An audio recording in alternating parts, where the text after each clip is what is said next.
A gente já pode começar, né? Tá, eu vou dar um recadinho primeiro, Bruna, e aí depois eu vou te apresentar, e aí depois você pode começar, tá? Tá bom, combinado. Então, vamos lá. Boa noite, pessoal, tudo bem com vocês? Sejam bem-vindos à nossa palestra. Hoje o nosso tema é sobre cirurgia de emergência em bovino, tá? Ela foi organizada por nós do grupo de estudos de cirurgias, GECIFAGE. A gente é do Centro Universitário de Oriúna, em São Paulo, tá? A faculdade pertence ao grupo Uneduc. E o nosso grupo tem como objetivo trazer conhecimento sobre o mundo da cirurgia para os amantes e curiosos da área. E eu espero que vocês aproveitem a palestra de hoje. Eu vou passar uns recados, tá, sobre a palestra, sobre como vai ser durante, tá? Mantenham as câmeras e os microfones desligados, tá?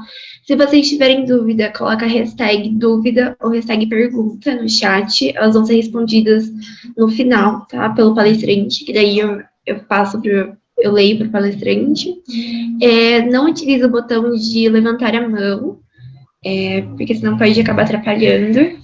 Sobre o certificado, vai ser enviado um formulário no final da palestra, tá? É um Google Forms, para computar a presença de vocês e para vocês poderem recebê-lo. Ele vai ser disponibilizado no nosso Instagram, o @gcfage. E, por favor, não peçam um link durante a palestra, tá? Que vai ser só no final.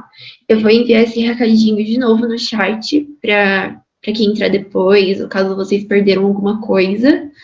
E eu vou falar agora do palestrante, tá bom? Esse é o Bruno Fornitano Schoff, ele é médico veterinário graduado pelo Centro Universitário de Rio Preto, UniRP. Ele possui residência em Clínica Médica e Cirúrgica de Grandes Animais pelo Hospital Veterinário Dr. Ralinha Tique, na UniRP também.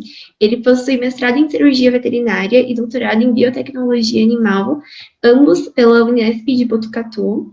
Ele tem especialização em acupuntura pelo Instituto Bioéticos em Botucatu e curso de ozônio pela empresa Ozone e Life. E atualmente ele é docente na Unilago em São José do Rio Preto, em São Paulo, tá? Obrigada pela atenção de vocês, obrigada pela presença. Boa palestra e, Bruno, você já pode começar, tá? Aí uma coisa também, o professor Matheus Espada, eu não sei se você lembra dele, ou se você conhece, Opa! ele super falou bem de você pra gente, tá? Ele tava super te elogiando no grupo de estudo. E, enfim, acho que ele mandou um abraço para você, tá? Mandou uma lembrança. Ah, tá certo. Eu agradeço aí o professor Matheus, né? Nosso Mateusão. Isso. Nós trabalhamos bastante tempo junto aqui na região de São José do Rio Preto, né? Operamos bastante junto. Sim. E é um grande prazer participar de um grupo onde ele é coordenador, né? Com certeza vocês estão muito bem assistidos aí e orientados, né? Com certeza. Sempre elogio bastante a faculdade de vocês. Eu acho que vocês estão no caminho certo. Agradeço aí as apresentações, né? Sou médico veterinário e docente, trabalhei sempre com grandes animais, né? Não tenho uma preferência por bovinos ou equinos, tá? Trabalho com ambas espécies. O que eu percebo hoje na cirurgia de bovino, principalmente? A cirurgia de equino já melhorou muito, tá? Do que era um tempo atrás, com questão de antisepsia, de higiene, de postura do cirurgião.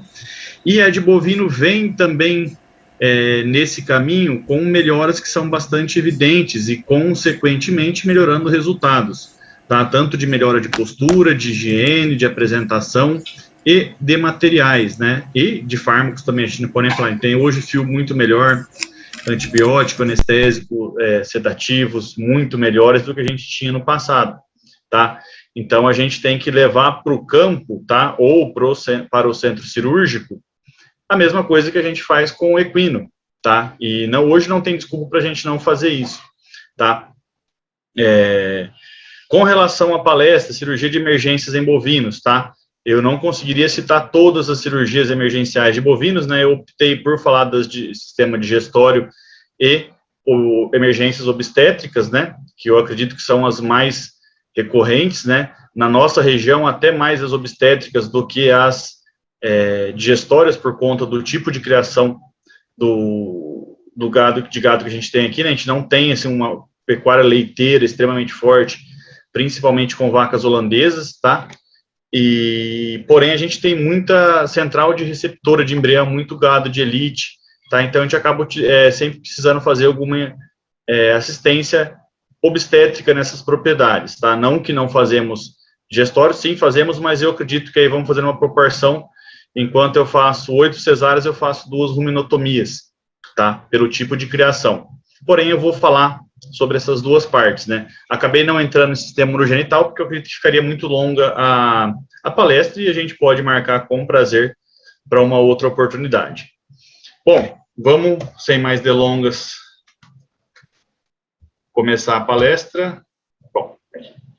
Bom, todo cirurgião, toda cirurgia deve começar pela anatomia e pela fisiologia do animal, né? Acredito que vocês estão muito bem de professor aí, com certeza o professor Matheus pega muito pesado, no bom sentido, nessas questões no cavalo, tá? E com certeza no ruminante também. Bom, o rumen do bovino, logicamente, fica localizado do lado esquerdo, né? Isso é uma coisa que a gente já aprende no comecinho da faculdade. Tem um volume aí de 150 litros, vai ter um limite anterior no 11º espaço intercostal, dorsal, e vai até o 7º espaço intercostal ventral, tá? Sendo que ele vai ter contrações rítmicas, tá?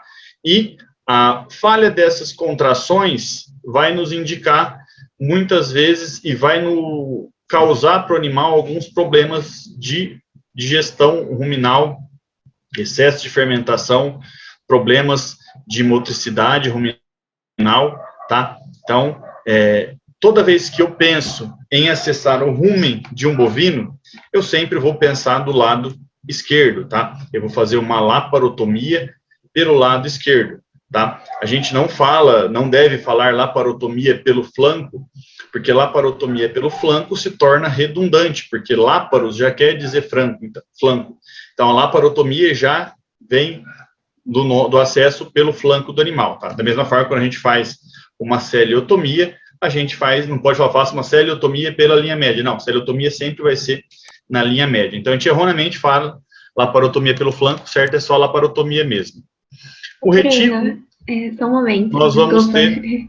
Você está passando slide? Não está passando? Não, está travado no 19. Ah, então vamos voltar aqui.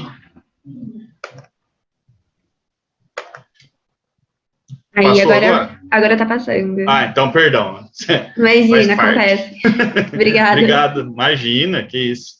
Bom, então aqui só para voltar no slide do rumen, né, mas também não é novidade que o rumen fica do lado esquerdo, pelo amor de Deus, tá? Então, o nosso acesso pela laparotomia, vamos acessar praticamente em cima do rumen, né? Nosso acesso seria logo após a última costela, né? O retículo vai ficar apoiado na cartilagem tifoide entre o 5º e o 7º espaço intercostal, tá? Do lado esquerdo. O acesso ao retículo, na verdade, a gente vai ter o acesso via rumen, né? Pelo rumen a gente consegue acessar o retículo, tá? Que vai ficar posicionado ali mais à frente, em contato com o diafragma, né? E o rumen e o retículo provavelmente são os mais acessados, pensando em câmaras fermentativas. O omaso, ele vai ficar o terço médio do lado direito, entre o 7º e o 9º espaço intercostal. Nós temos um acesso cirúrgico ao omaso, e eu acredito que eu tive um caso de compactação de omaso só, na minha rotina clínica, faz muito tempo. Então, é um órgão que não é tão afetado, pelo menos aqui na nossa região, né? Eu sempre falo assim, que a gente tem que ver casuística. Se eu for para Castro, no Paraná, se eu for para Bragança Paulista, que tem muito gado leiteiro, muito gado holandês, provavelmente vai inverter essa casuística. O abomaso também é um que a gente tem que entender bastante, tem que ter uma boa semiologia para saber dar um diagnóstico. A cirurgia em si, eu considero um procedimento até relativamente tranquilo, porém o diagnóstico e a certeza para você fazer uma laparotomia já é um pouco mais complicado. Então, a gente vai recorrer aos métodos antigos de semiologia, quando a gente não tinha ultrassom, não tinha raio-x. Então, o buiatra, normalmente, é muito bom semiologista, ele tem que ter uma semiologia muito boa. Tá? O abomaso, pelo contrário do rumen, vai ficar do lado direito do animal, tá? Do 7º ao 11º espaço intercostal, sempre no terço ventral, tá? Então, o abomaso sempre vai ter que estar do lado direito da região ventral, tá? os intestinos do bovino vão estar sempre localizados do lado direito, tá? E aí é uma coisa muito importante, eu acho que a principal dica da palestra de hoje, o lado que deve ser feita a laparotomia, tá? Se eu tenho um quadro de distensão abdominal, distensão ruminal, timpanismo, tá? Eu vou sempre abrir pelo lado esquerdo. Então, todo quadro que o animal apresenta uma distensão ruminal, o acesso é esquerdo, porque normalmente vai ser o rumen que vai estar acometido. Por outro lado, sempre que o animal bovino apresenta um quadro de algia abdominal, de cólica, como o equino apresenta, ele vai deitar, vai escoecer o abdômen, vai levantar, tá? Sempre que eu tenho um quadro desse, muito provavelmente eu estou lidando com um quadro de torção de abomaso, torção de intestino delgado, ou com um timpanismo ou torção de seco, tá? Então, para acessar esses órgãos, eu tenho que fazer uma laparotomia direita, tá, pessoal? Então, a gente, muitas vezes, eu pensava assim na faculdade, a gente vai ganhando um pouquinho mais de experiência, vai vendo os atendimentos, né, por isso que eu acho importante a residência e acompanhar algum veterinário experiente durante um tempo após a formação. A gente tem na cabeça, eu vou abrir um ruminante para uma laparotomia, vai ser sempre pelo lado esquerdo. Pelo contrário, se eu tenho um animal com uma síndrome cólica, da mesma maneira que o cavalo apresenta, então dor abdominal, se joga no chão, escoiceia o abdômen, deita e levanta constantemente, o meu acesso tem que ser pelo lado direito, tá? Então, isso eu tenho que guardar. É rumen, é timpanismo, lado esquerdo. É cólica, eu abro sempre pelo lado direito, que é onde vão estar os intestinos, o seco e, se no caso for uma torção de abomaso, certo? Bom, começando pelo timpanismo ruminal ou meteorismo, tá? O bovino vai apresentar dois tipos de timpanismo ruminal. Um deles vai ser o gasoso, tá? Que ocorre por perdão, eu falei, vou começar pelo espumoso para seguir a ordem do slide, perdão.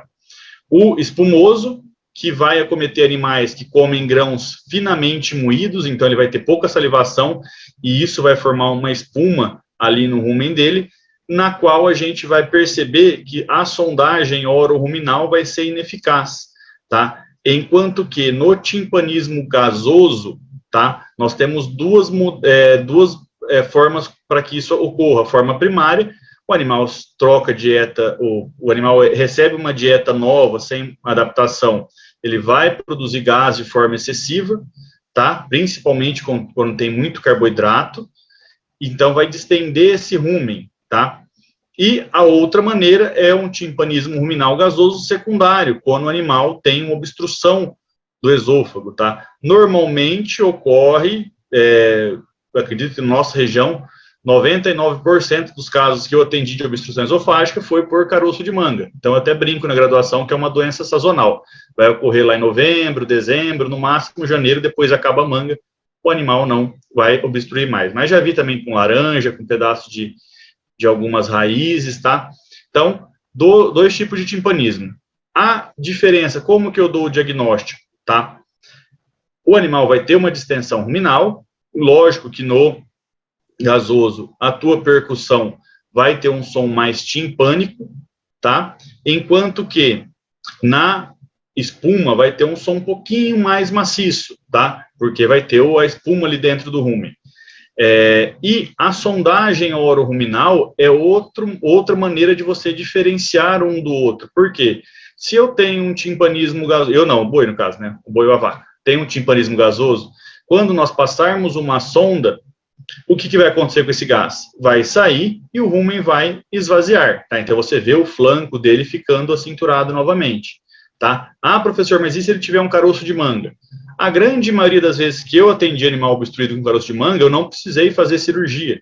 Eu fiz o quê? Eu passei a sonda, o caroço vai para o rumen e o animal acaba voltando a eructar e melhora da sua distensão abdominal. Então, sempre que o timpanismo for gasoso, eu vou resolver, mesmo que ele volte no primeiro momento, com a sondagem oro-ruminal, porque todo esse gás vai sair pela sonda, o animal vai melhorar o seu quadro sistêmico. Já quando esse animal apresenta um timpanismo espumoso, eu não vou ter essa evolução, porque o gás vai estar preso em meio dessa espuma, tá? Então, eu vou ter, vou passar a sonda e vou voltar com essa sonda, porque não vai resultar. Na sua ponta vai estar cheia de espuma, tá? Que é a espuma que vai estar dentro do rumen. Clinicamente, como que eu vou fazer esses dois tratamentos? Se for espumoso, eu vou jogar os ruminols da vida, para desfazer essas bolhas, fazer com que elas se soltem dessa espuma e o animal consiga eliminar normalmente, tá? E no timpanismo gasoso eu vou tornar esse ambiente mais alcalino, então jogando bicarbonato de sódio ali dentro do rumen e fazendo outras técnicas, como eu gosto muito de fazer a transfonação, os drenches, os dead dunks, tá? Probióticos, para fazer com que esse rumen volte a funcionar e volte a fazer a sua função normal, as suas contrações rítmicas, tá? Um adendo que eu faço no timpanismo gasoso, tá? Que é o que tem um quadro mais agudo. Se vocês chegarem numa propriedade, tiver um animal timpânico agonizando, porque se o rumen distende, ele comprime o diafragma, comprime o tórax, tá? O animal não consegue fazer a respiração normal, porque o tórax está comprimido, o diafragma não consegue fazer com que o tórax se expanda. Por quê? Porque o rumen está extremamente repleto de gás, tá? Não tentem passar a sonda nesse momento, porque o animal já está num quadro de angústia respiratória, já está num quadro de estresse. A sondagem pode levar esse animal a óbito por mais estresse ainda, ele vai ficar mais angustiado e acaba tendo uma parada cardiorrespiratória. Nesses casos, pessoal, eu costumo já fazer a trocaterização de forma direta, tá? Então, na emergência, eu não me preocupo com anestesia, tricotomia, antisepsia, eu quero o quê? Eu quero que o animal volte a respirar, é como se fosse uma traqueostomia nesse caso. Então, eu vou bater o trocáter ali dentro no rumen, vai esvaziar o gás que tem ali dentro, o animal vai ficar estável, ele vai sair da angústia respiratória. Aí eu continuo o meu atendimento, tá? Então, na emergência, nesses casos, a nossa prioridade é manter o animal vivo, para depois a gente vai lá, dar o nosso diagnóstico, opta por clínica, opta por cirurgia, mas essa trocaterização imediata em animal que tem angústia respiratória é extremamente importante. Provavelmente vocês vão salvar muitas vidas. Falo isso por quê? Porque eu já vi animal em angústia respiratória tentar sondar, o animal acaba vindo a óbito, tá? Se o animal tá tranquilo, tá andando, não tá angustiado, você vê no olho dele que ele tá mais tranquilo, não tá com aquele olho angustiado, aflito, você vai lá, simplesmente passa a sonda, e o animal acaba melhorando, você acaba removendo esse gás se for um timpanismo gasoso, tá? Outra coisa, tecnicamente, eu não gosto daquele abrir-boca metálico, porque ele machuca muito a boca do animal, o animal fica extremamente estressado. O que eu faço? Eu corto uma mangueira grossa, um pouquinho mais, dos 30, 40 centímetros, tá? Que não vai, o animal não consegue cortá-la, passo primeiro essa mangueira e depois eu passo a sonda por dentro, porque senão ele vai mastigar a sua sonda, vai estragar a tua sonda, que não é barata, e pode a sonda ficar ali dentro do rumen deles. Tem que fazer uma ruminotomia, não por conta do timpanismo, mas para tirar o corpo estranho, que é a sua sonda, tá? Então, pensando em timpanismo, seriam essas as minhas dicas para você, tá? Muito cuidado, esse animal da esquerda é um animal timpânico, tá? Este animal da direita não está timpânico, ele está apresentando uma distensão abdominal bilateral, tá? Muito provavelmente essa vaca está apresentando um quadro de hidropsia, tá? Que seria uma emergência obstétrica que a gente vai falar mais para frente, tá? Então, esse seria um quadro de timpanismo, tá? Lembrando que eu posso suspeitar, principalmente nesse animal aqui, ele tem um abdômen em formato de pera-maçã. A maçã não tem esse formato mais arredondado e a pera não tem esse formato com a base mais larga e o ápice mais fino, tá? Normalmente é um formato de de indigestão vagal, tá? Ah, mas eu vou ter que fazer uma ruminotomia em indigestão vagal? Vai resolver? Muitas vezes não vai resolver, mas eu vou ver se o osteoretículo-masal está funcionando ou não. Porque se ele já não está funcionando, o prognóstico é muito reservado, tá?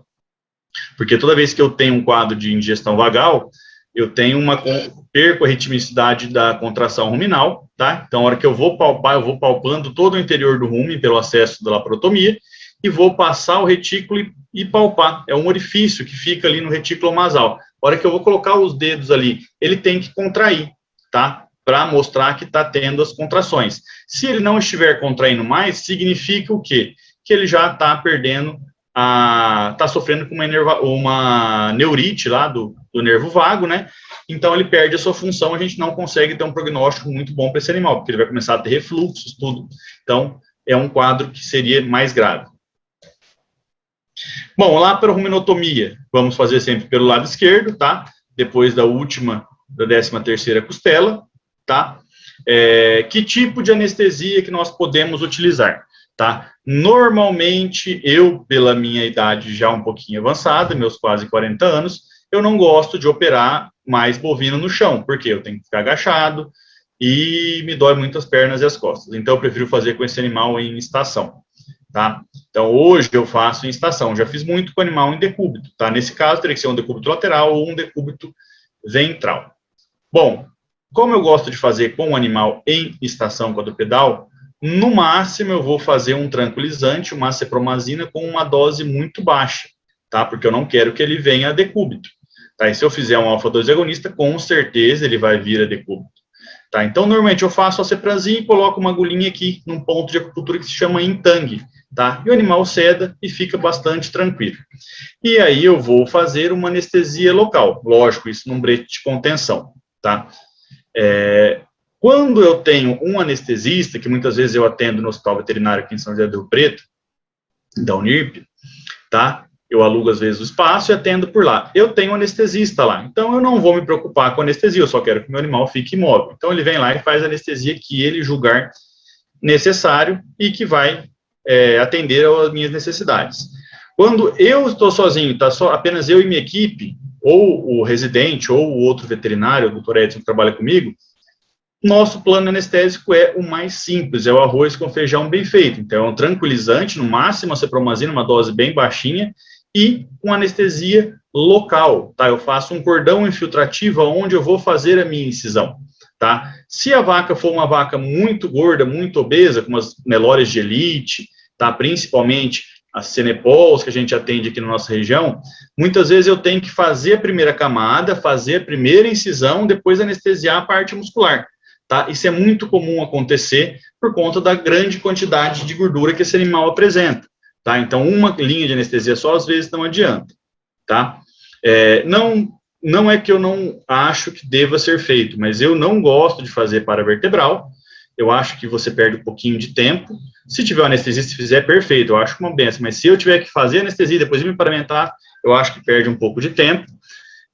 O L invertido também, nunca vi muita vantagem com relação à linha de incisão, lógico, você tem que fazer a tua incisão na linha de incisão, tá? Não é que é errado, pelo amor de Deus, é que a minha prática, eu gosto de fazer o simples bem feito, tá? Então, a minha prática é a linha de incisão e pronto, tá?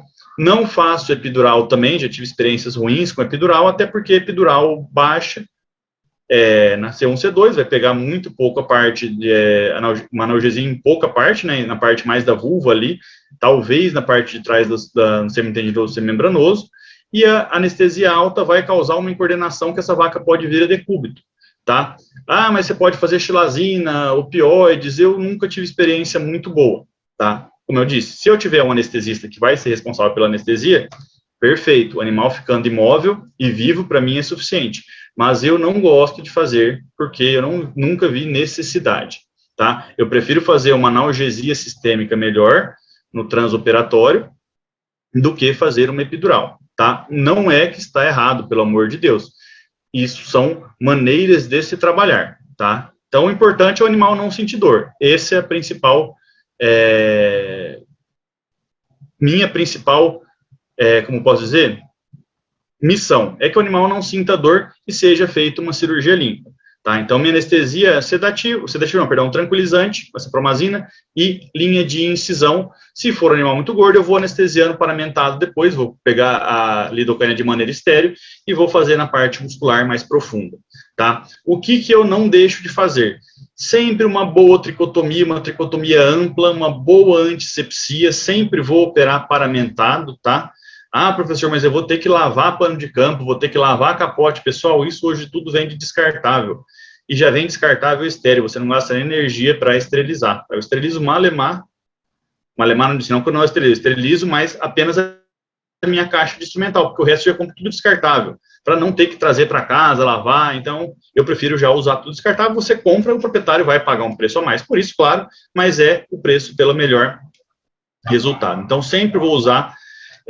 Hoje, o que eu uso de pano de campo? Eu uso pano de campo que vem já estéreo, bem grande, então eu coloco, visto esse pano de campo no animal, faço os pontos de anestesia para colocar as bacaus, coloco as bacaus e faço um recorte fenestra onde eu vou fazer a cirurgia. Porque colocar 4 panos de campo em cima também nunca deu certo, qualquer mexidinha que a vaca dá, cai tudo esses panos no chão, tá?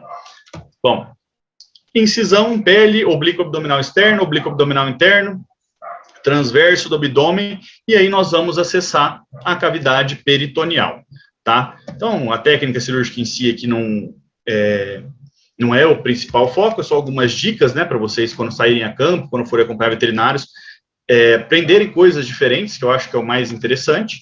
Nós vamos ter o acesso ao rumen, tá?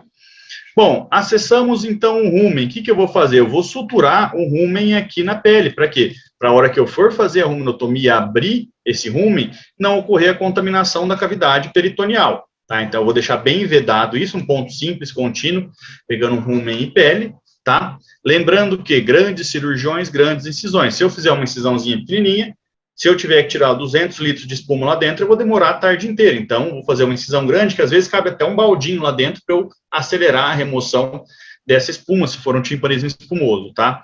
Ah, mas o baldinho vai contaminar a cirurgia. A partir do momento que eu abrir o rumen, tá tudo contaminado, tá? A partir do momento que o rumen estiver aberto, já tá tudo contaminado.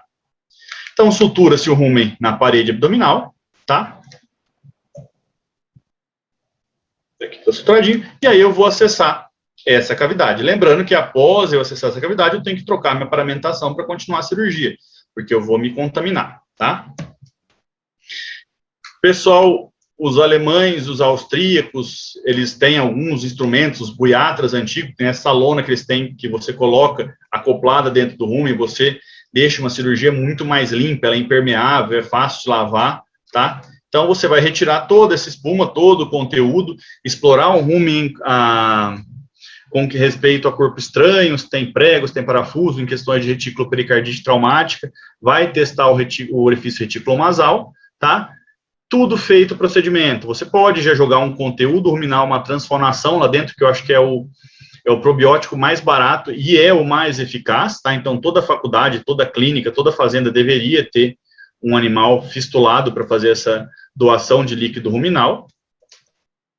Aqui, como vocês podem ver, o timpanismo espumoso. Daqui não vai sair jamais na sonda, tá, pessoal? E nem com os ruminóides da vida, tá? Então, a gente vai fazer uma incisão grande, tá? Olha o tanto de espuma que saiu dessa vaca holandesa.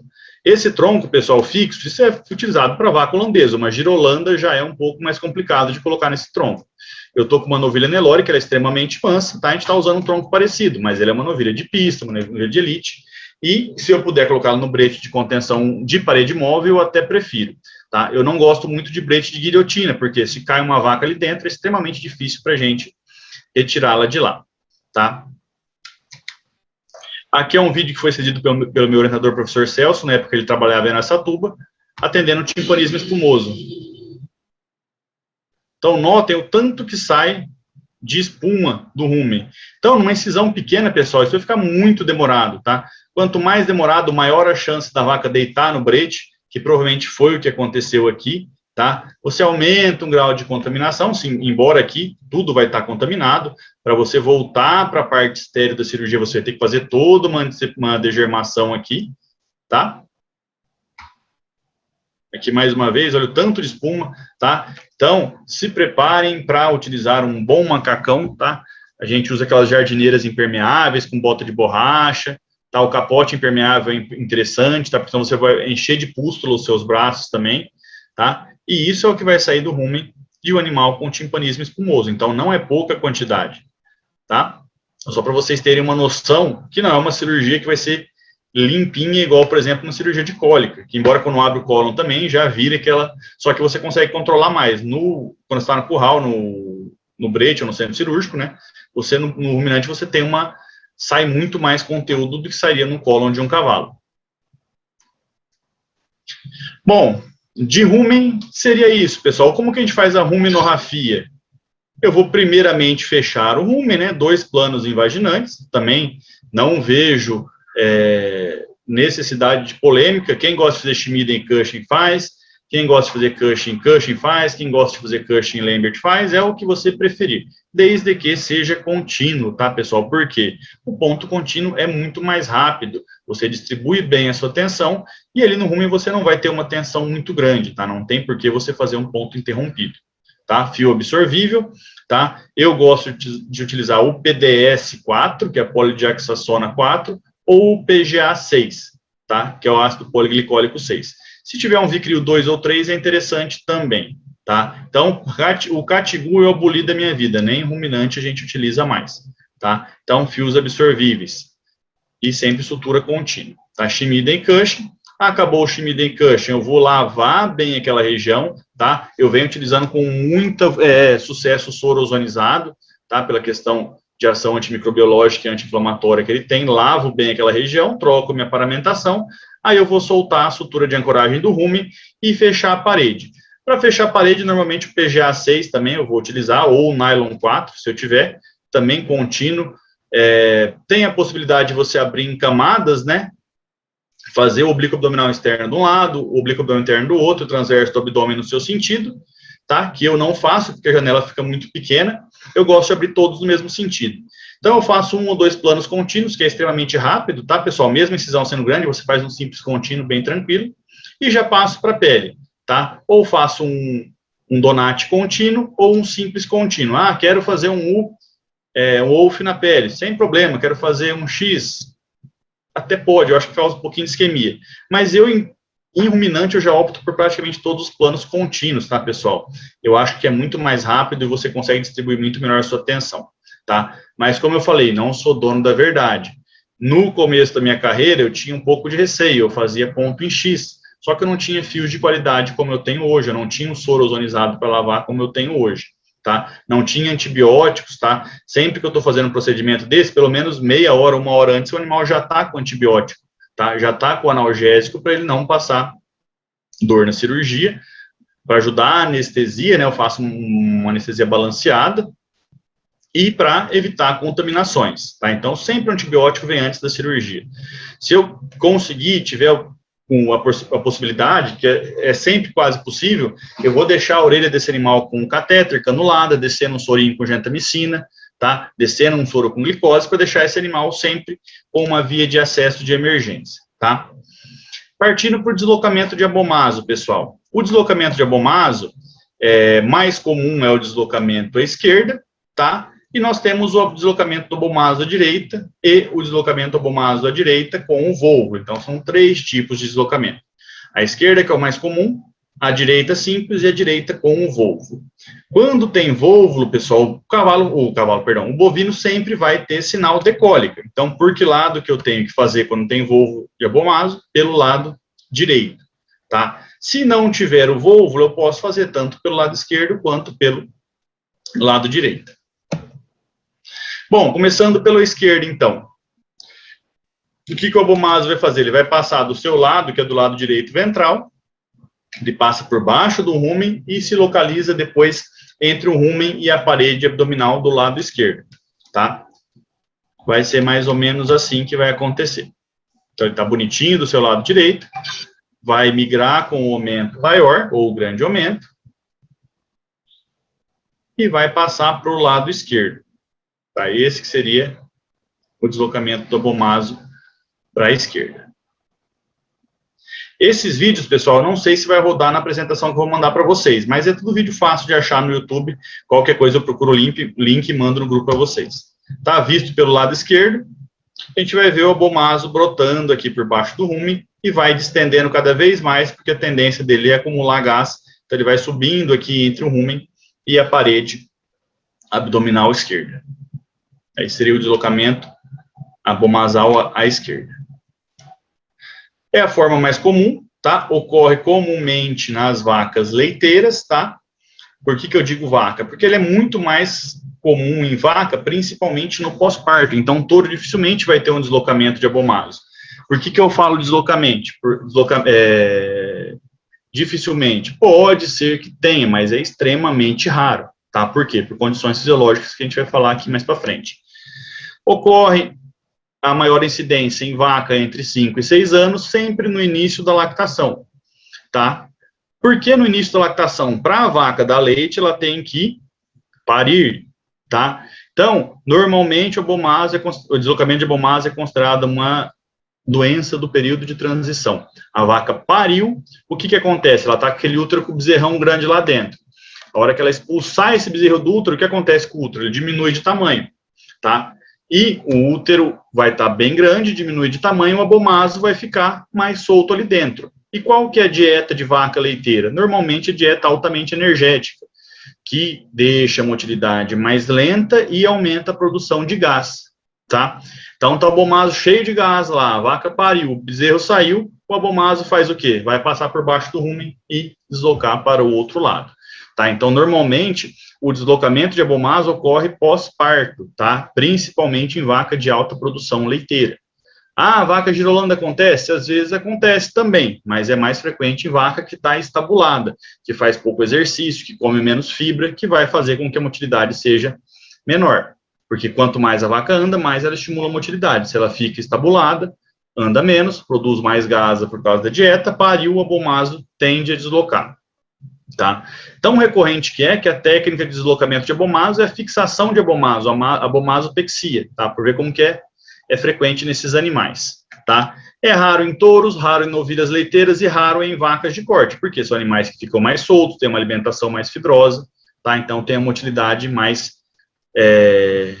rápida, tá? Melhor, no caso, né? Mais rápida seria uma hipermotilidade, uma melhor motilidade. Bom, a etiologia é multifatorial, a atonia abomasal é um dos pré-requisitos, motilidade baixa e acúmulo de gases, tá?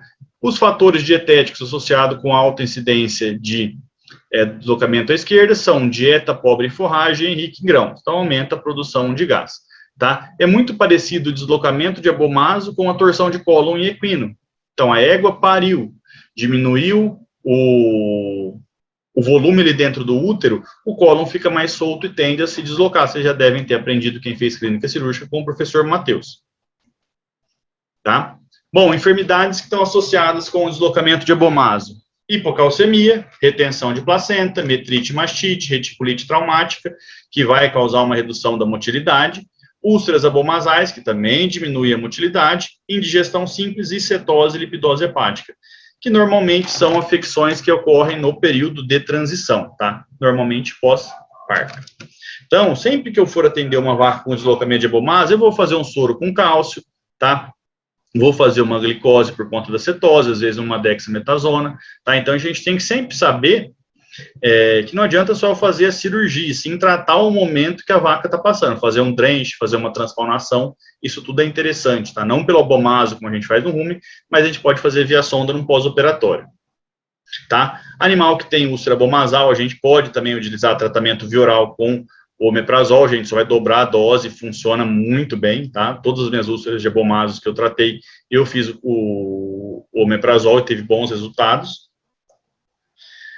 Bom, etiologia, então, falta de exercícios, baia pequenas, partos laboriosos, né, as distocias e fatores genéticos. Tem vaca que tem predisposição a ter deslocamento de abomaso, tá? Período, então, vai ocorrer de 2 a 8 semanas pós-partos, vai diminuir a alimentação com grãos e aumentar com concentrados, e o animal acaba apresentando perda de peso, diminuição da produção de leite, e as fezes vão estar amolecidas e reduzidas ou vão estar com diarreia, tá? E esses sinais vão ser intermitentes. Bom, a cetose, então, vai ser um quadro de déficit de energia pela mobilização de gordura, tá? Como que eu vou, no caso do período de transição, né? Você pode acompanhar junto com o deslocamento de abomaso a cetose, tá? O animal vai estar em balanço energético negativo, perdendo energia. Na auscultação, você vai sentir, ao escutar um som, um ruído, um ping metálico, tá? Que varia de 10 a 45 centímetros. Então, você vai bater, vai parecer como se estivesse batendo na percussão numa frigideira, fazendo um ping, barulho de metal, que é onde o abomaso vai estar deslocado. Tá? Você pode confundir esse gás com gás do rumen ou com o pneu peritônio, tá? Então, é difícil, você tem que ter uma certa experiência para distinguir se é de origem abomasal ou se é de origem ruminal, tá? Principalmente. O pneu peritônio já é um pouquinho mais raro. Só que se a vaca acabou de parir, tá com um abaulamento do lado esquerdo, não vai ser tão alto como o timpanismo, mais no meio da parede. Então, a chance de ser timpanismo, de ser deslocamento de abomaso, você junta a anamnese da época que ela está, pós-parto, com o sinal clínico, tá? E na dúvida, você faz uma punção asséptica ali. Se for abomaso, o pH vai estar ácido. Se for rúmen, o pH vai estar mais alcalino. Você punciona e faz a mensuração desse pH para confirmar o seu diagnóstico, tá? Então, aqui, quando a gente tem o deslocamento de abomaso por esse lá, dessa vez à direita, tá? A gente vai ter isso daqui acontecendo. O abomaso, em vez de passar por debaixo do rumen, ele acaba rotacionando e essa rotação faz com que ele se desloque dorsalmente aqui à direita, tá? Então, esse slide aqui, essa foto, é uma foto que explica bem interessante a forma com que o abomaso vai ficar localizado aqui, tá? Entre a 12ª e a 13ª costela, e o ping metálico vai estar exatamente depois da 13ª costela. Então, você vai fazer a percussão ali e vai se escutar o som metálico na hora da sua percussão, tá? Nesse caso aqui não houve torção, só houve o deslocamento dorsal à direita, e pode ser que ocorra torção, tá? Se ocorrer torção, o quadro vai ser mais grave, tá? O vôvulo abomasal, porque é um quadro de cólica, como se fosse uma torção de cólon, uma torção de delgado. Esse animal vai deitar, vai patear, vai escoecer o abdômen, vai ficar trocando os apoios, vai ficar deitando e levantando, tá? Vai ficar bastante incomodado, e aí você sabe que você tem que fazer a cirurgia por qual lado? Pelo lado direito. Lembra, sinal de cólica, abre do lado direito. Timpanismo, abre do lado esquerdo. E a etiologia é semelhante ao deslocamento de abomaso à esquerda, diferem apenas em aspectos mecânicos. Um vai para a esquerda por baixo do rumen, e o outro desloca à direita ali e vai ficar localizado ali um pouquinho para trás da 13ª costela, na região dorsal. Então, desconforto e dor abdominal, obstrução do fluxo abomasal, então vai ter um acúmulo de líquidos e gases, tá? Conforme vai aumentando a dilatação e distensão do abomaso, o animal vai sentindo mais dor. E você vai ter uma auscultação, uma percussão do lado direito, um ping de 45 a 90 centímetros cranial, a 13ª costela. Se tiver um vôvulo abomasal, o animal pode entrar em choque, desidratação e dor. Tá? Por quê? Porque ele vai sequestrar muito líquido para o abomaso, é um quadro de cólica, só que no bovino. Tá? Então, vai ter extremidade fria, depressão, aumento de frequência cardíaca, anorexia, fezes fluidas e enegrecidas e diminuição da produção láctea. Tá? Então, esse aqui é o mais emergencial no caso, porque se você demorar para desfazer a torção, esse abomaso vai fazer uma necrose ali, e o animal provavelmente vai romper o abomaso, ele vai apresentar uma peritonite séptica e vai vir a óbito. Bom, o abomaso vai ser palpável à exploração retal, tá? Requer um pouquinho de experiência para você diferenciar, às vezes, o abomaso do seco no bovino, tá? Mas aí é o que eu falei, você junta o sinal clínico do animal com o teu exame, a tua história. Ah, não, é pós-parto, começou com desconforto, tá com sinal de cólica, você já vai pensar que é um problema do lado direito. A vantagem do bovino. No bovino, a laparotomia é considerada um processo semiológico, por quê? É muito diferente eu deitar um cavalo numa mesa, numa anestesia geral, ter que levar ele para o centro cirúrgico. Então, que eu gasto 25 mil reais com uma cólica, eu gasto 2 mil reais com uma laparotomia em um bovino. Então, é uma cirurgia mais barata e muito mais prática, porque eu faço na propriedade mesmo, tá? Então, não tem frete, não tem que buscar caminhão, não vai para o hospital, não tem que ficar internado. É um procedimento mais rápido e mais prático de ser feito. Então, a gente considera um diagnóstico semiológico lá para a laparotomia. Eu vou abrir para ver o que está acontecendo. Não fechei o diagnóstico clínico, o animal não melhora, eu vou optar por abrir pelo lado direito, normalmente quando ele está com dor, quando o quadro é mais grave de dor, e do lado esquerdo, quando ele está timpanizado, está com o lado esquerdo distendido. Diagnóstico diferencial vai ser quando esse animal apresenta o ping do lado direito, outras afecções, extensão ou torção cecal, ou de alça proximal do cólon descendente, ou de intestino delgado, pneumo peritônio, obstrução intestinal. Na literatura fala que a gente difere facilmente por palpação retal. Eu prefiro fazer a laparotomia e ver. Se o animal tem dor, vou abrir do lado direito. Ah, mas e se for seco? O seco está ali. E se for torção de delgado? O delgado vai estar ali. Então, independente do que seja, Do lado direito vai estar tudo que causa cólica, e do lado esquerdo vai estar tudo que é causado por fermentação de rumen, tá? Então, na dúvida, pessoal, parta para laparotomia exploratória. Você vai ver o que está acontecendo com os próprios olhos, tá? Então, no bovino é considerado um método semiológico. Então, é muito mais fácil abrir um bovino do que eu abrir um equino por conta de preço, por conta de pós-operatório, por conta de estrutura que você tem que ter. Se for uma vaca leiteira, você tenta um instrumental cirúrgico, material de antisepsia e uma peia, às vezes, e um cabresto, você coloca a peia na vaca e faz a cirurgia de forma bem tranquila.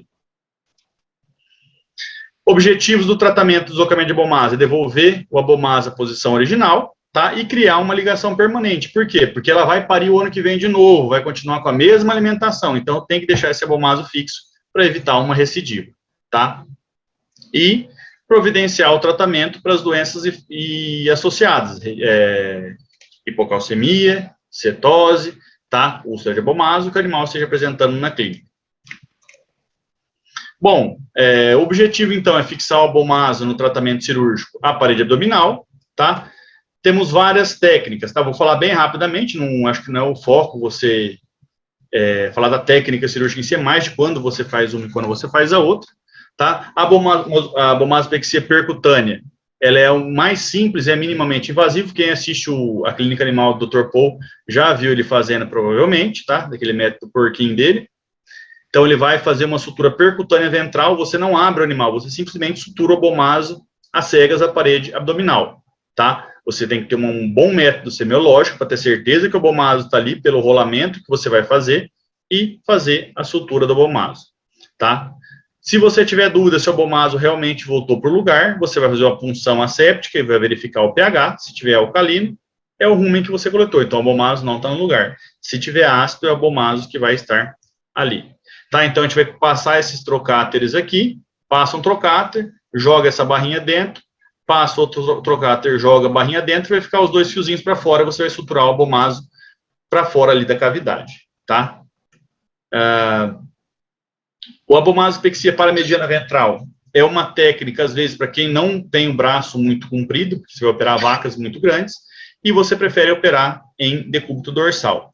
Tá? Então, você vai deitar o animal em decúbito dorsal, vai fazer uma incisão paramediana de 20 centímetros, 10 centímetros caudal a chifoide, tá? Então, você vai do lado direito, do lado da cavidade chifoide, faz uma incisão ali de 20 centímetros. Você vai localizar o abomaso estendido, normalmente a gente vai puncionar para remover o gás, tá? Da mesma forma que a gente faz na cirurgia de cólica. Tirou todo o gás, ele fica mais com o tamanho reduzido, você consegue manusear melhor ele dentro da cavidade. Você coloca ele no local de origem, né, que é ali do lado direito, e na hora que você for suturar a musculatura, o que você faz? Você sutura o abomaso junto com a musculatura. Você propositalmente vai pegar o abomaso na sua sutura e deixar ele ligado ali à cavidade abdominal. Dessa maneira. Então, é feita a incisão, localiza-se o abomaso, faz a punção para remover o gás, e na hora da sutura, a gente sutura ele junto com a musculatura aqui, e depois fecha. Ponto, pessoal, eu uso simples contínuo, tá? Mas pode fazer X, pode fazer simples separado, e fica a critério de cada um, tá? Eu costumo falar que não existe o certo, existe o que você faz melhor. Ah, professor, eu faço X muito melhor, o sulta. Seja feliz e faça. Só usem bons fios, tá, pessoal? Não usem fios que não são de qualidade, que possam causar uma reação inflamatória muito grande. Embora, para fixar o abomaso, se eu utilizar um fio não absorvível multifilamentar, é até melhor, porque eu vou ter uma reação inflamatória um pouquinho maior e vou aderir esse abomaso de forma mais fácil na parede, tá? Então, nesse caso, eu posso usar um poliéster, por exemplo, para fazer a fixação do abomaso. A abomasopexia pelo flanco esquerdo é a técnica mais comum, tá? A gente vai fazer uma laparotomia pela fossa paralombar esquerda, vai localizar o abomaso, puncionar para tirar o gás, então sempre vou ter que puncionar e tirar o gás desse abomaso, então uma agulha com equipe, dentro de um copinho com água, tá? Que o teu auxiliar vai te ajudar. A hora que murchou esse abomaso, você vai levar ele até na região ventral e vai suturar ele para fora da cavidade dessa maneira. Tirei o gás, faço uma sutura Reverdun aqui, coloco 2 cabos na agulha, duas agulhas no cabo, tá? Vou deixar 2 cabos bem longos aqui, então eu dou o ponto, deixando um cabo longo aqui e um aqui, tá? Aí o que eu vou fazer? Esses cabos eu vou passar por dentro do abdômen e perto da cartilagem tifoide eu vou passar de dentro para fora. Vou pegar o outro cabo, fazer a mesma coisa, o teu auxiliar vem ali embaixo e vai dar um nó. Então o nó vai ficar para fora, fixando o abomaso nesse local. Então dessa maneira aqui. Omentopexia pelo flanco direito, tá? A gente vai fazer então, no caso aqui, a gente pode utilizar, por exemplo, em deslocamento de abomaso para o lado direito, deslocamento do abomaso para o lado esquerdo também, e principalmente para torção de abomaso, que é o lado mais correto da gente fazer a laparotomia pelo flanco direito, tá? Quando tem torção.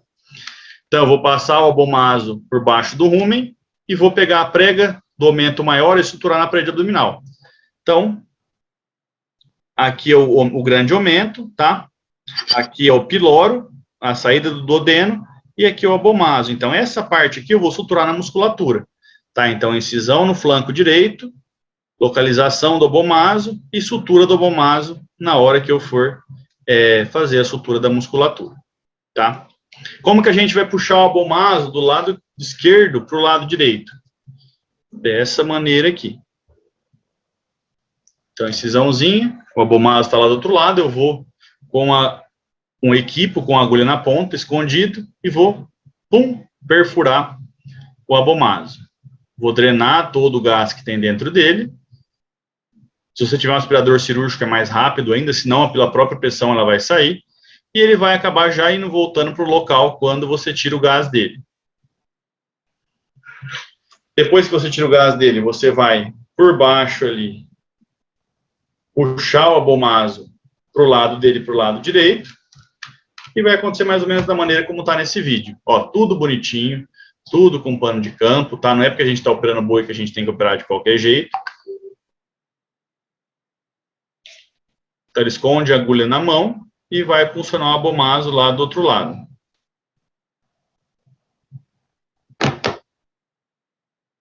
Olha o tamanho. Então, quem tem o braço muito curto, pessoal, não é uma técnica muito usual. Por quê? Você vai ter que, principalmente se for deslocamento à esquerda. Se for deslocamento à direita, não tem problema, que o abomaso vai estar aí na tua incisão praticamente. Você só vai ter que abaixar ele. E aí vai drenando o gás dentro do abomaso. Acabou de drenar, você vai puxar o abomaso por baixo do rumen. Então, notem que você tem que ter uma boa noção de anatomia topográfica. E a vaca em estação ajuda muito, tá? É difícil você fazer isso com a vaca deitada. Pega o abomaso, passa por baixo do rumen. Ele volta para a sua posição original.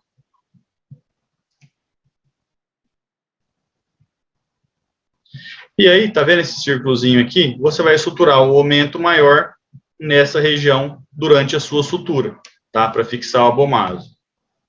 Então, aqui o mesmo doctor vai lá buscar o abomaso lá embaixo.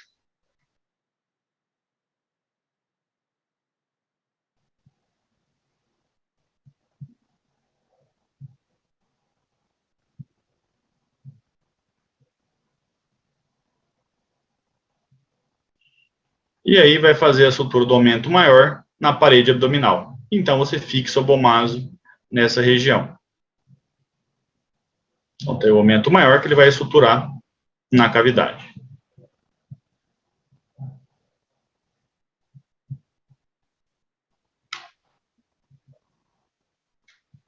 Aí ele realizando a sutura.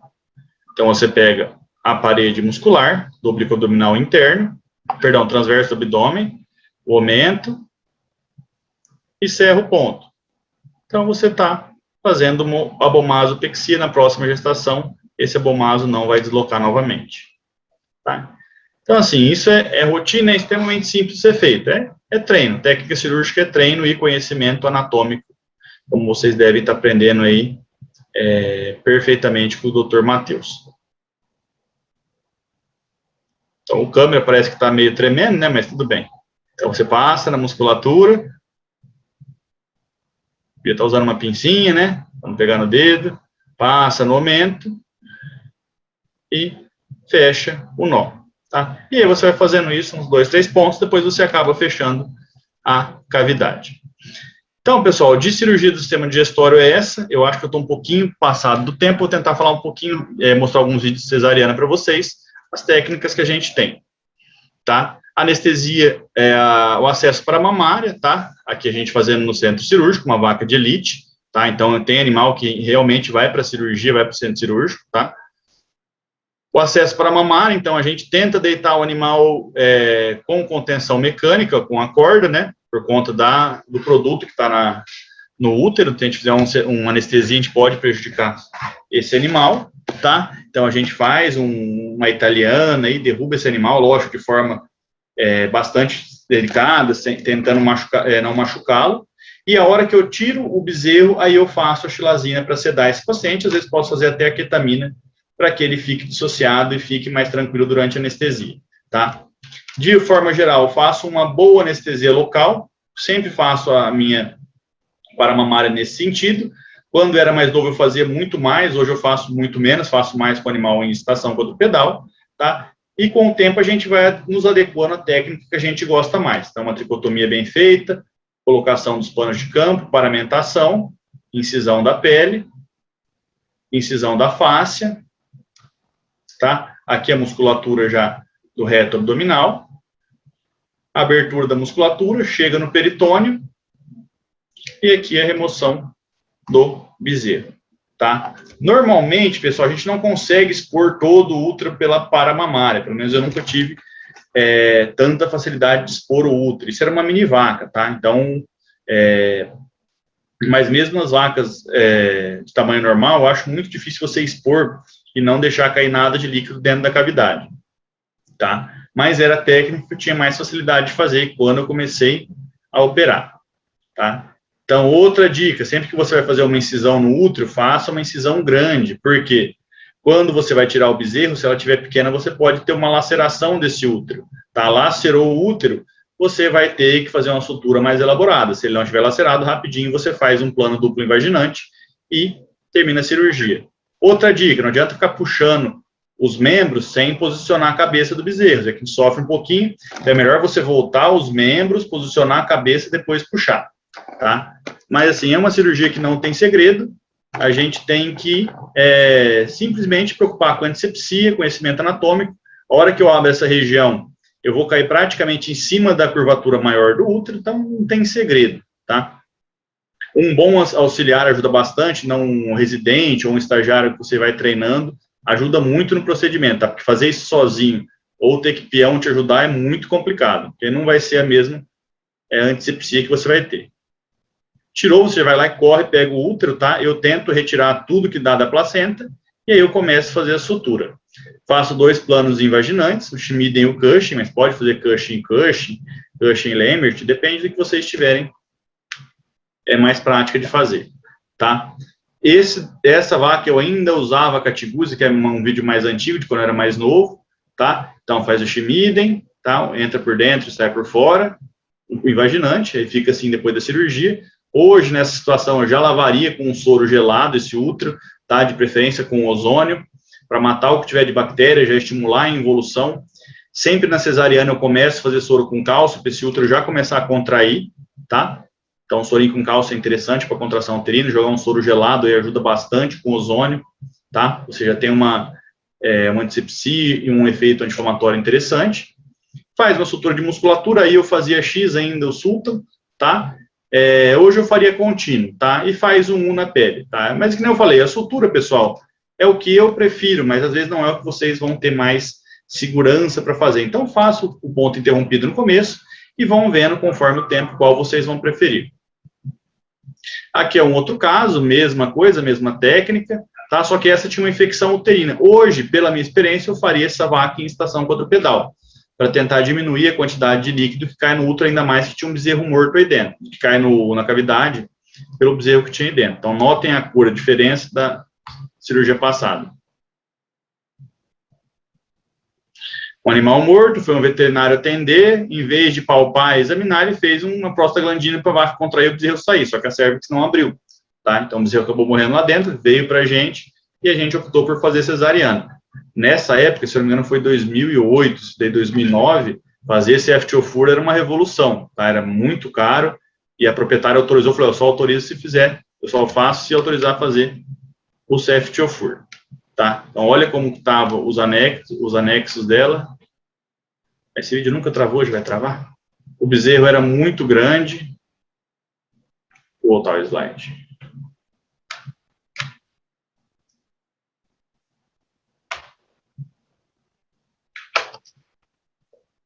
Acho que esse slide não está legal hoje. Não sei por que travou. Bom, enfim. Só para vocês verem a coloração do útero já. Depois que tirou o bezerro, o útero até melhorou. A gente lavou com soro com gentamicina na época. Aqui estava terminando de fazer o Schmiden, tá? Uma sutura de musculatura com um ponto em X, tá? E depois a sutura de pele. Hoje, o que eu opto por fazer é sempre dessa maneira, sempre estação quadrupedal pelo flanco, tá? Então, uma incisão, faço um pouquinho mais para trás, talvez um pouquinho mais ventral, que é a da ruminostomia, tá? E a remoção acontece assim. Então, aqui eu consigo esterilizar o útero melhor. Às vezes é por facilidade minha, pelo meu tamanho, eu sou um pouco mais alto, consigo fazer de forma mais tranquila. Mas, olha, minha residente na época, a doutora Betinha, era bem menor que eu, e consegue fazer também da melhor forma. Então, a gente consegue expor o útero.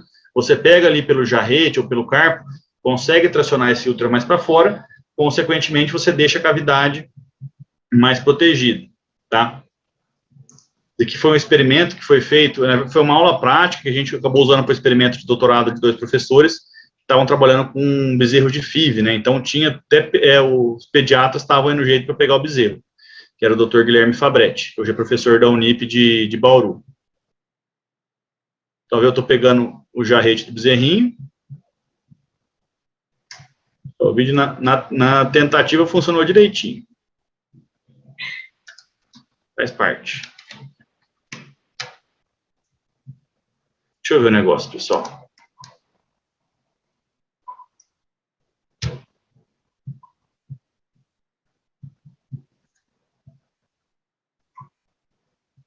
Ver se eu consigo... Vocês estão vendo a tela aqui? Confirma para mim, por favor, a tela diminuída aqui? Não, a tela travou, agora diminuiu. Diminuiu? É, Deixa eu ver se eu consigo mostrar por aqui.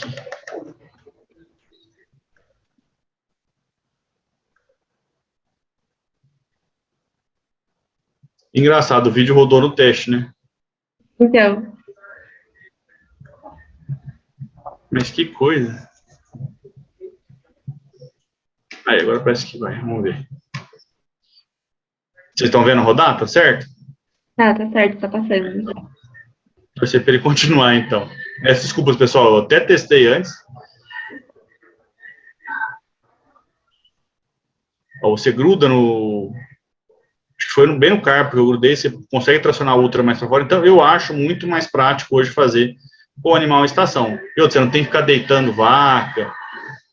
Mas aí depende, e é mais rápido. Agora depende, se for uma vaca de elite que não pode ficar cicatriz, aí você talvez faria pela paramamária. Então, depende. Quando eu faço normalmente de receptor ou de vaca de leite, aí o acesso é maior. Então, o bezerro tem um valor grande. Então, quanto mais rápido você tirar, melhor. Na vaca de elite, o importante é a vaca ficar bem. O bezerro não importa tanto, embora, lógico, a gente tem por ética sempre tentar salvar os dois. Incisão bem grande, tá? Então, hoje, dificilmente eu vou fazer paramamária. Eu vou sempre fazer em pé. Mas eu nunca digo nunca, porque às vezes o tronco não dá para fazer, você tem que acabar deitando a vaca. Mas se eu puder escolher, normalmente eu vou fazer assim.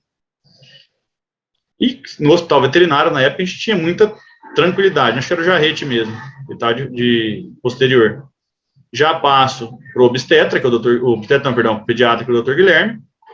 Ele mesmo já tira o bezerro, nota que ele está tingido de mecônio, tá? Alguém já vai, já pinça o cordão umbilical. E aí tá ele e o professor Igor, que eram cuidar dos bezerros do experimento, fazer o pêndulo, tá? Isso, pessoal, a gente faz muito hoje em dia. Foi contraindicado durante um tempo, mas hoje a gente faz bastante, porque consegue fazer uma limpeza muito grande das vias aéreas desse bezerro, tá, pessoal? Então, o pêndulo hoje é bastante recomendado. Prende bem o bezerro, não vai fazer alguma residente que entrou na frente do bezerro e tomou uma bezerrada uma vez, tá? E era feito ápiga, jogava água gelada no bezerro, tá?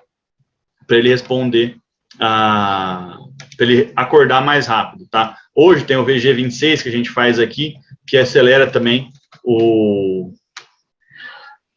essa ressuscitação, não é que não esteja morto, mas uma ressuscitação para ele começar a respirar por conta própria, tá? Vamos ver onde eu parei. Aqui é um outro exemplo de cesariana. Deixa eu tentar voltar na tela cheia.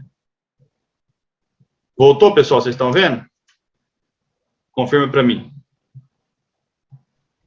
Tá certo, tá passando. Tá passando? Então tá bom. Ah. Essa vaca, pessoal, tem uma vaca de baixo, acredita em mim, tampou até a cabeça dela, tadinha. Era uma vaca que tinha uma artrose no joelho, uma osteocondrite no joelho, uma vaca clone de 2 anos, então ela não estava ficando em pé, ela tinha uma hidropsia, tá? Então a gente teve que fazer cesárea de emergência para tirar, tentar salvar esse feto, né?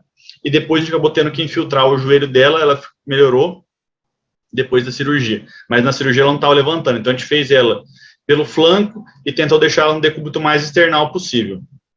Então, incisão da pele, incisão das camadas musculares, né? Então, eu sempre gosto de fazer a incisão da pele com bisturi, aí eu pego com a pinça Alice, puxo, vou cortando com a tesoura até chegar na cavidade peritoneal, localiza-se o útero, tá? Nesses casos de hidropsia, pessoal, eu não abro o útero de uma vez, porque como tem muito líquido, se eu esvaziar esse útero de forma muito rápida, eu vou diminuir a pré-carga cardíaca. E tudo que está de sangue que não está indo para o útero, vai de uma vez, tá? E o animal tem uma diminuição da pré-carga cardíaca que pode entrar em colapso circulatório e vira óbito, tá? Então, eu comecei com o aspirador aqui, que nem a gente faz no seco de equino, no colo de equino durante a cirurgia, mas estava indo muito devagar. Aí eu fiz uma incisãozinha pequenininha. Então, deixava sair um pouco de líquido, tampava o buraco. Deixava sair um pouquinho de líquido, tampava o buraco. Para tirar, saiu uns 20 balde desses de dentro da vaca. Era uma vaca que já tinha era uma clone que já tinha hidropsia. Então, com 2 anos, uma artrose de mostra de joelho também, que não é comum. Tiramos o bezerro, a sutura, o Schmiden e Cushing, que é o padrão que a gente utiliza no útero. Primeira camada.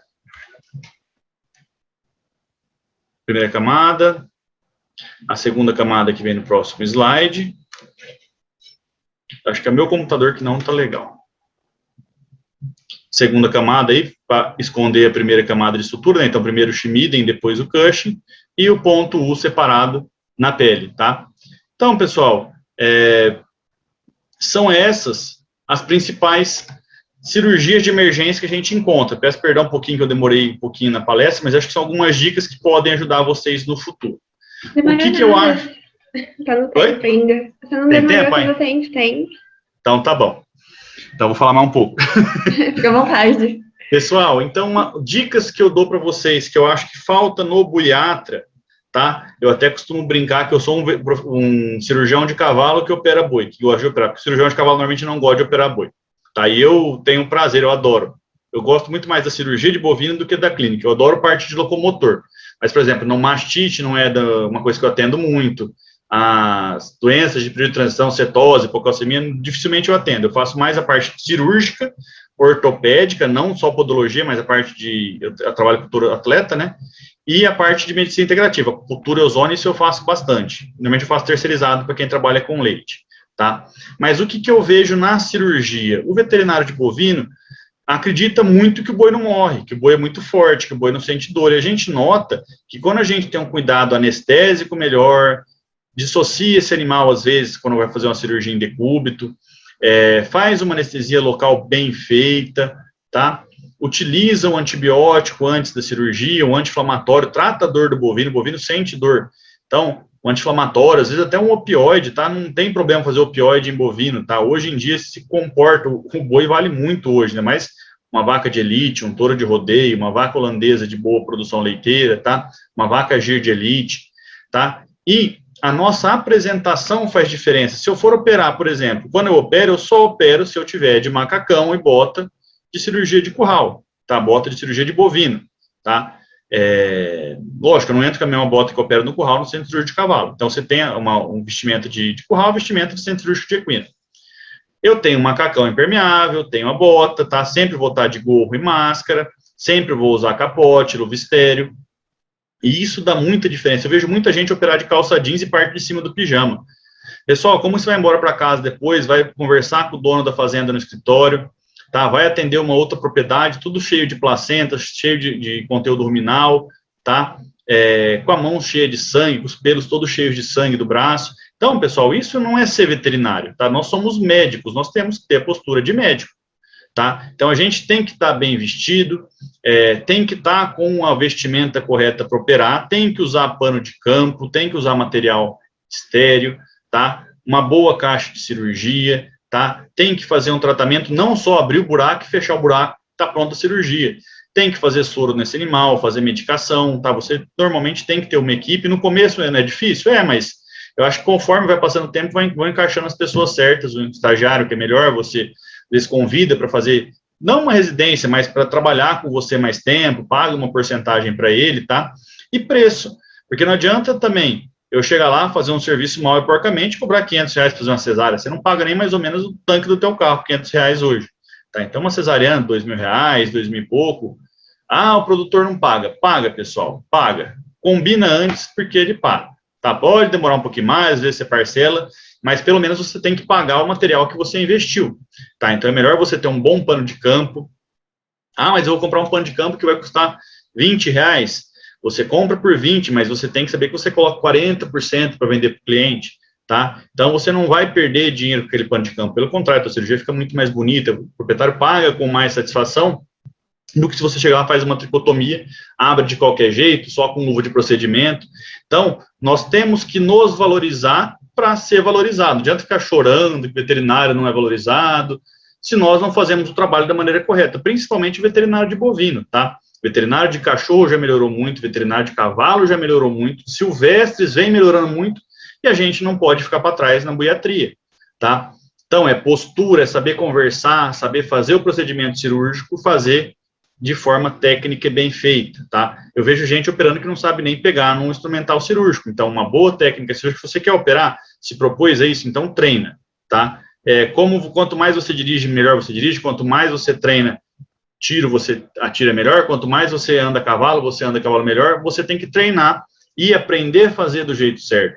Porque o jeito certo pode parecer mais difícil no começo, mas depois, com o tempo, você percebe que ele é muito mais ergonômico, você se cansa muito menos, se machuca, não na cirurgia, mas tem lesões ortopédicas de repetição muito menos frequente de quem opera de qualquer jeito, tá? Então, a gente tem que respeitar essa ergonomia cirúrgica. Materiais de boa qualidade, estéreis, limpos, tá? Fio de qualidade, tá? Hoje você gasta aí com um fio bom e tem um retorno, porque a cicatrização é muito melhor, a chance de infecção é muito menor, a chance de uma herniação é menor, você já está no campo, que é um local que é mais contaminado.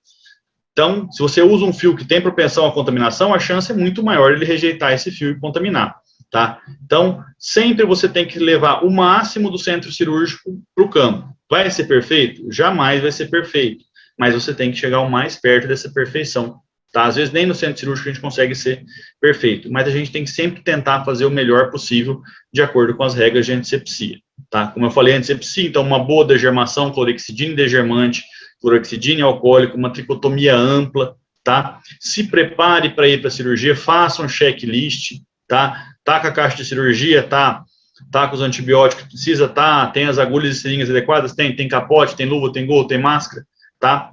Não vão passar porque eu passei uma vez. Eu fui castrar um cavalo uma vez, peguei a caixa de cirurgia da minha esposa e fui para a fazenda para castrar. Chegou lá, não tinha nada dentro da caixa, não olhei. E aí? Era uma castração, eu tinha lâmina de bisturi, eu consegui castrar com a lâmina de bisturi. Mas imagina se fosse uma cesariana, vou fazer cesariana com uma lâmina de bisturi, eu vou suturar que jeito? Tá, vou pinçar um vaso que jeito? Tá, então, cuidado, eu conto meus erros, por quê? Para vocês saberem que às vezes a gente erra, esquece, é comum. Mas façam um checklist, tá? Tenham um controle de que vocês têm o tanto que vocês usam, tá? Sejam organizados, tá beleza? E tenham a postura de médico, tá? Eu sempre bato muito nessa tecla, não chega direto de macacão na propriedade, chega, coloca roupa própria para operar, não sai sujo, veterinário bonito não é veterinário que tá sujo, não é veterinário que opera sem luva, não é quem tá cheio de sangue, não, tô mostrando que eu tô trabalhando. Pelo contrário, pessoal, se tua caixa de cirurgia não for organizada, o teu cliente vai perceber. Você vai atender médico, juiz, advogado, dentista, e a pessoa tem noção de antisepsia. Se ela chega lá e vê você fazendo tudo mal e porcamente, ninguém vai valorizar o teu serviço. Então, o problema do veterinário não é que ninguém valoriza o veterinário, é que nós não nos valorizamos, tá? Então, eu espero que seja uma boa dica para vocês. Não sou dono da razão, essa é a minha opinião, né? Eu tento passar isso para os meus alunos, para os meus residentes, para os meus pós-graduandos, e fico muito feliz quando eu vejo um ex-aluno, ex-residente, postando uma foto de uma cirurgia bem feita, tá? Saber que foto a gente pode postar, saber que foto a gente não pode postar, tá? Ter todo esse cuidado, a mídia social é excelente, é um baita do meio de divulgação, só que muitas vezes a gente não usa com a seriedade que é devida e pode receber processos éticos por isso, tá? Então, agradeço ao convite, né, do pessoal aí, tá? Deixo já um convite, eu sou professor de uma pós-graduação, tá? Em São Paulo, do Equilíbrio, e nós vamos ter uma pós-graduação inédita, né, que é de clínica e cirurgia de bovinos, tá? Onde a gente vai enfocar a parte de clínica e cirurgia, não como a maioria tem, que é reprodução, produção, algum modo de clínica, não, essa vai ser simplesmente clínica e cirurgia. Então, dada por especialistas em metabólicas, especialistas em cirurgia, especialistas em acupuntura, todos os atletas, podologia, então fica aí o convite para vocês, quem tiver interesse pode me procurar aí, tá? A primeira turma começa agora em agosto, é um lançamento que nós estamos fazendo. E agradeço mais uma vez a paciência de todos, tá? Como eu falei, não sou dono da razão, tá? É o jeito que eu vejo que o médico veterinário tem que se portar, e fico à disposição para as perguntas de vocês. Muito obrigado. A gente agradece por você ter aceitado o nosso convite, por ter vindo aqui, dado essa palestra incrível, foi ótima. O pessoal está adorando aqui no chat. Nossa, muito obrigada mesmo, eu adorei sua didática, assim como outras pessoas também, eu acho. Foi muito legal que você tenha trazido um vídeo para ilustrar melhor, tá? Parabéns. Muito obrigado. E, enfim, você está mais do que convidado para fazer outros projetos com a gente, palestra presencial na faculdade, enfim, colaboração também com o professor Matheus. Isso, com certeza. Então, a gente vai adorar. Acho que tem 5 ou 6 perguntas, tá? Eu vou fazer. Tá? A primeira é do Douglas Garcia. Ele perguntou qual o seu acesso, técnica preferida para correção em casos de deslocamento à esquerda, de abomaso. A técnica preferida para deslocamento à esquerda? Isso. Olha, eu acho a mais simples fazer pelo flanco esquerdo mesmo, fixar o abomaso ali na região ventral. O animal em estação, né, se abre pelo flanco esquerdo, esvazia o abomaso, e com 2 cabos você passa ali por baixo. Só que é a mais simples, mas o teu fio vai ficar para fora, então você vai ter uma contaminação, tá? Pelo lado direito é a técnica mais, com uma antisepsia um pouco melhor, porque você não tem fio exposto, tá? Só que aí depende do tamanho do teu braço. Se você tiver um braço um pouquinho mais curto, talvez você não consiga passar do lado direito para o lado esquerdo em uma vaca maior, tá? Eu acho a do lado esquerdo mais fácil, mas a do lado direito eu acho ela um pouco mais limpa. Mas essas duas em estação seriam as que eu preferiria.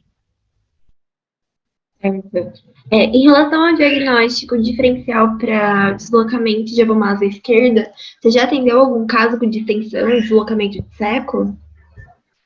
Olha, eu atendi uma ovelha, eu nem tirei foto, que foi tão emergência, foi tão coisa, o pessoal estava tão empetuado em ajudar que a gente não conseguiu fotografar. Mas eu abri pelo lado esquerdo, até pensei, eu poderia ter aberto pelo lado direito, como eu falei para vocês, mas ela tinha muita clínica de timpanismo. O rumen estava pequeno e estava o seco do lado esquerdo extremamente repleto. Só que aí depois eu vi que ela tinha uma necrose nas circunvoluções do cólon ascendente, e provavelmente por conta de trombo verminótico, tá? Foi praticamente um cavalo dentro de uma ovelha aquele dia, se não tivesse o cólon espiralado, né? Mas já peguei esse caso, assim, bastante repleto, tive que abrir esse seco, mas aí quando a gente notou que tinha já essa necrose de grande parte do cólon das circunvoluções, a gente acabou optando pela eutanásia. Mas já peguei, sim, esse caso vai fazer um mês, mais ou menos. Ele respondeu, ó, mas não acha que a abomasopexia do flanco esquerdo, o braço precisa ser maior que a aumentopexia do flanco direito? Eu acho que depende. Depende. Porque você consegue fazer, às vezes, se dá um pouquinho mais ventral e chega mais perto no externo. Depende. Aí é só você fazer. Que nem eu falei, você tem que fazer para testar. Depende do tamanho da vaca, depende do tamanho da pessoa. Certo. O Adrian Cardoso, ele perguntou: boa noite, professor. Na cesariana, retira-se toda a placenta ou o máximo que conseguir? O Adrian, eu retiro o que eu consigo, não fico forçando, até porque para não causar hemorragia de soltar o cotilédone da carúncula, né? Então, enquanto o que estiver soltando, eu vou puxando o máximo possível. Parou de vir, joga lá para dentro, fecha, e aí você se preocupa depois no pós-operatório, tá? Existem várias técnicas que vão sendo empregadas. Eu gosto muito de fazer lavagem com ozônio, tá? Deixar um pouco de soro ozonizado dentro do útero, lavar toda a cavidade. Lavar com soro acho que é fundamental, tá? Não adianta você economizar pelo menos uns 3, 4 de soro, lavar o útero, lavar a cavidade com soro gelado mesmo, até para diminuir a inflamação, tá? E, se for possível colocar o ozônio, é melhor ainda, que você vai ter uma redução de carga microbiana ali muito grande e melhorar o pós-operatório. Certo. A Bruna Carvalho, ela perguntou: qual medicamento indica para ser usado antes da xilazina durante a cesárea? Antes da xilazina? Então, se nós fizermos a cirurgia em estação, eu não uso xilazina. No máximo, a cepromazina, mas normalmente a vaca colabora no brete, né? Se for uma vaca holandesa, ela colabora. Se ela não estiver colaborando tanto, faço o Itang, né, que é um ponto de acupuntura aqui no meio da sobrancelha, entre as sobrancelhas, perdão, e faço a cepromazina para ela não vir a decúbito. Se eu tiver que colocá-la em decúbito, tá, eu opto por fazer a técnica de derrubada com a corda, a italiana, que você cruza em cima, cruza embaixo e derruba, tá, que é uma técnica que não judia tanto, você amarra a vaca em Y, né, faz de forma bem rápida a retirada do bezerro, e aí sim eu cedo a vaca para o processo de sutura, que eu acho que é o mais demorado, tá, porque se eu fizer a xilazina ou a detomidina antes, com certeza o bezerro vai nascer sob efeito de sedação. Nesse estudo que nós fizemos, a gente sempre fez com a vaca em pé. Uma vaca que foi para a prática, a gente teve que fazer pela paramamária para demonstrar para os alunos. E o bezerro nasceu bem mais debilitado por conta do sedativo. Então, eu opto por fazer o sedativo na hora que sai o bezerro. Aí você pode sedar normal, aí vira uma cirurgia, uma sedação comum. Às vezes eu até dissocio com a ketamina, tá? Para o animal dormir tranquilo, ficar sossegado, e você não ter o animal. A gente não quer, a gente preza sempre pelo bem-estar do animal.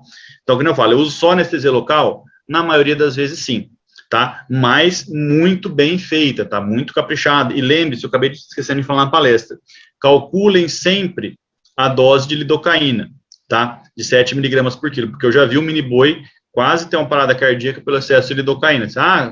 Vou operar uma mini vaca, por exemplo. Façam o cálculo, porque a lidocaína também é tóxica, tá?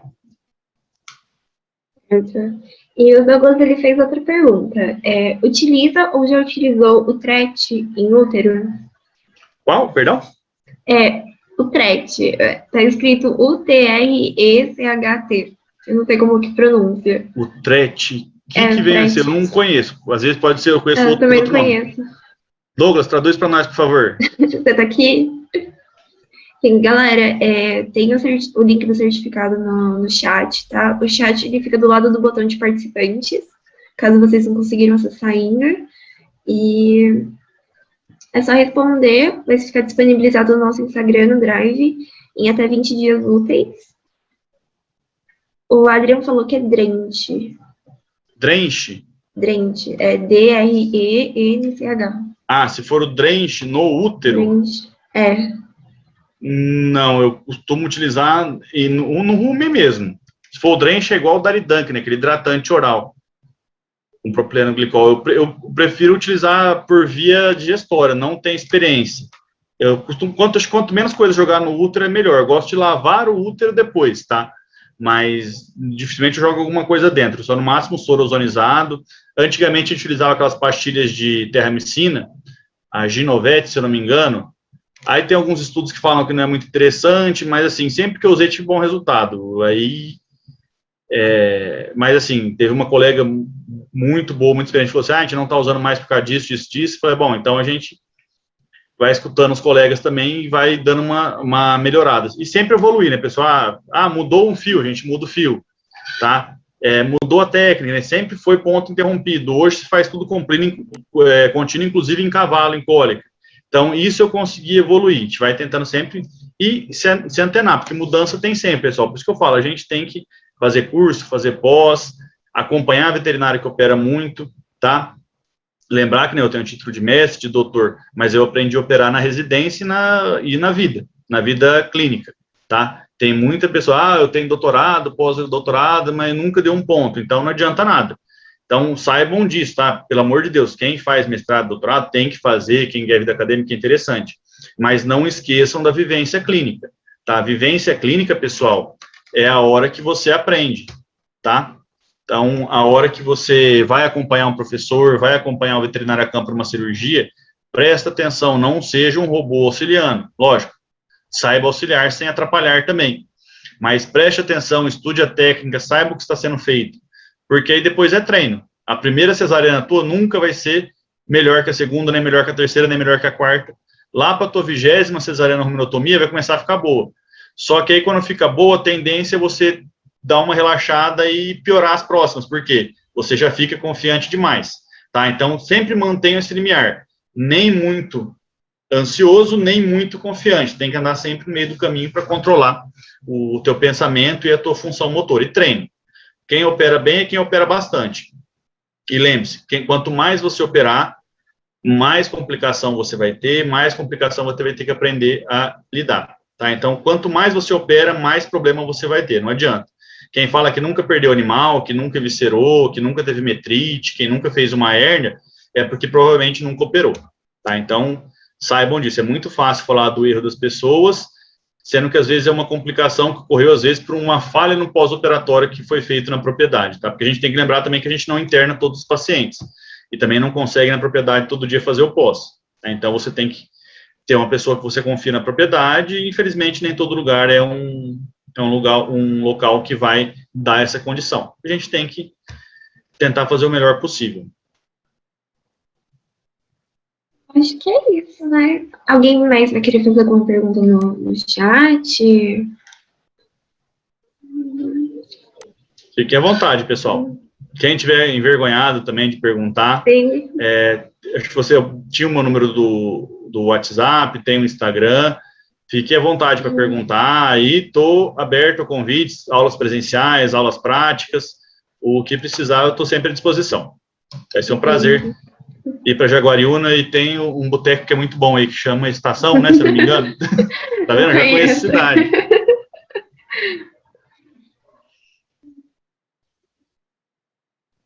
Eu acho que é isso. Muito obrigada pela palestra, muito boa. Aguardo a sua presença em novos projetos. E acho que é isso. Muito obrigada também, galera, que ficou até o fim. Obrigada pela presença de vocês, pela paciência, pela presença. E encerramos a palestra de hoje. Boa noite a todos, fiquem com Deus. Boa noite.